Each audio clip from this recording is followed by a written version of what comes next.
सभी का तहे दिल से स्वागत है। तो आपके घर जब भी खाने पे मेहमान आने वाले हो तो उनके लिए ये बहुत ही टेस्टी और परफेक्ट स्वीट डिश है जिसे आप फटाफट से बना सकते हो और मेहमानों को खुश कर सकते हो, क्योंकि ये हेल्दी भी है और टेस्टी भी और फटाफट से बन भी जाता है। तो ये पुडिंग बहुत ही क्रीमी क्रीमी बनता है और ये देखिए इसका टेक्सचर देखिए बहुत ही अच्छा बना है।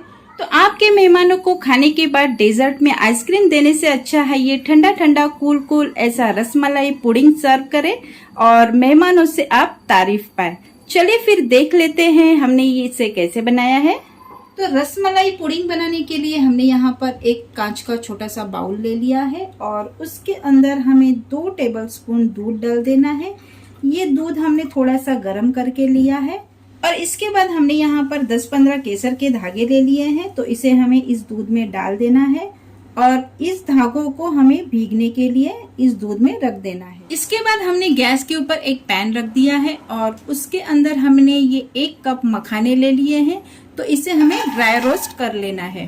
तो बिल्कुल धीमी आंच पर हमें मखानों को अच्छे से ड्राई रोस्ट कर लेने हैं जब तक कि ये क्रिस्पी नहीं हो जाते। तो लगभग 5 से 7 मिनट तक हमने मखानों को अच्छे से ड्राई रोस्ट कर लिया है और इसमें से एक मखाना हम अब चेक करके देखते हैं और ये बहुत ही इजीली टूट रहा है। इसका मतलब हमारा मखाना बहुत ही अच्छे से ड्राई रोस्ट हो चुका है, बहुत ही क्रिस्पी बना है। इसके बाद हमें गैस की आंच को बंद कर देना है और मखानों को हमें थोड़ा सा ठंडा कर लेना है। इसके बाद आगे की प्रोसीजर के लिए हमने यहाँ पर एक मिक्सी का जार ले लिया है और इसके अंदर हमने जो मखानों को रोस्ट करके लिया था तो सारे मखानों को हमें इस मिक्सी जार में डाल देना है।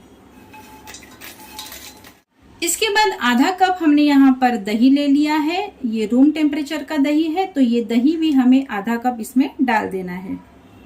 इसके बाद 8-10 हमने यहाँ पर पिस्ता ले लिया है, तो पिस्ता भी हमें इसमें डाल देना है। पाव कप हमने यहाँ पर शक्कर ले ली है, आप मीठा अपने टेस्ट के हिसाब से कम ज्यादा कर सकते हैं, तो ये शक्कर हमें इसमें डाल देनी है। आप यहाँ पर शक्कर की जगह पर गुड़ का भी इस्तेमाल कर सकते हैं। इसके बाद हमने यहाँ पर दूध में जो केसर के धागे भिगो के रखे थे तो वो अब बहुत ही अच्छे से भीग चुके हैं और दूध में बहुत ही प्यारा सा कलर भी आ चुका है, तो ये दूध हमें इसमें डाल देना है। इसके बाद हमने यहाँ पर रसमलाई इसेंस ले लिया है, तो इसके भी 5-6 बूंद हमें इसमें डाल देनी है। तो यहाँ पर हमने रसमलाई इसेंस डाल दिया है। अगर आपके पास ये नहीं है तो आप इलायची और जायफल का पाउडर भी इसमें इस्तेमाल कर सकते हैं। तो सारे इंग्रेडिएंट्स हमने इसमें डाल दिए हैं मिक्सी जार में और अब हमें इसे अच्छे से ग्राइंड कर लेना है और ना ही इसमें हमें कोई पानी डालना है, ना ही इसमें दूध ऐड करना है। तो इसे ऐसे ही हमें ग्राइंड कर लेना है और इसकी एक स्मूथ पेस्ट बना लेना है। तो हमारा रसमलाई पुडिंग का मिश्रण अब पीस के तैयार है और अब हमें इसे छोटे छोटे बाउल में ट्रांसफर कर लेना है। तो यहाँ पर हमने 2 कांच के बाउल ले लिए हैं और इसके अंदर हमने ये जो मिश्रण बनाया है पुडिंग का, तो इसे हमें इसमें ट्रांसफर कर देना है। तो यहाँ पर हमने 3 छोटे छोटे बाउल में ये रसमलाई पुडिंग का मिश्रण अब भर दिया है और इसे अब हमें फ्रीज में रखना है सेट होने के लिए 1 घंटे के लिए। तो ध्यान रखना है हमें इसे फ्रीजर में नहीं रखना है, नीचे वाला जो कंपार्टमेंट होता है वो फ्रिज में हमें इसे फ्रीज करने के लिए 1 घंटे के लिए रख देना है। इसके बाद हम फ्रिज में से निकाल के इसकी गार्निशिंग करेंगे। तो चलिए फिर इसे 1 घंटे के लिए सेट होने के लिए फ्रिज में रख देते हैं। तो अब रसमलाई पुडिंग को फ्रिज में रखे हुए 1 घंटा हो चुका है और अब हमने इसे बाहर निकाल लिया है और ये देखिए बहुत ही अच्छे से ये सेट हो चुका है और अब हमें इसकी गार्निशिंग करनी है। तो गार्निशिंग के लिए हमने यहाँ पर कुछ पिस्ता की कतरन ली है और थोड़े से हमने यहाँ पर केसर के धागे ले लिए हैं, तो इसी से हमें गार्निशिंग करनी है। तो सबसे पहले हम पिस्ता की कतरन इसके ऊपर बीचों बीच रख देंगे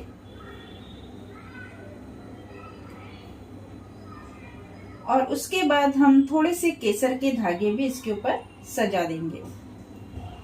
तो बहुत ही अच्छे से ये हमारा पुडिंग अब दिख रहा है। तो लीजिए तैयार है हमारा ये ठंडा ठंडा और कूल कूल ऐसा रसमलाई पुडिंग और पलक झपकते ही ये बन जाता है और आप इसे कभी भी एंजॉय कर सकते हो और ये बहुत ही टेस्टी लगता है। तो आप भी ये रेसिपी जरूर ट्राई करें और मुझे कमेंट में बताएं आपकी ये रेसिपी कैसी बनी।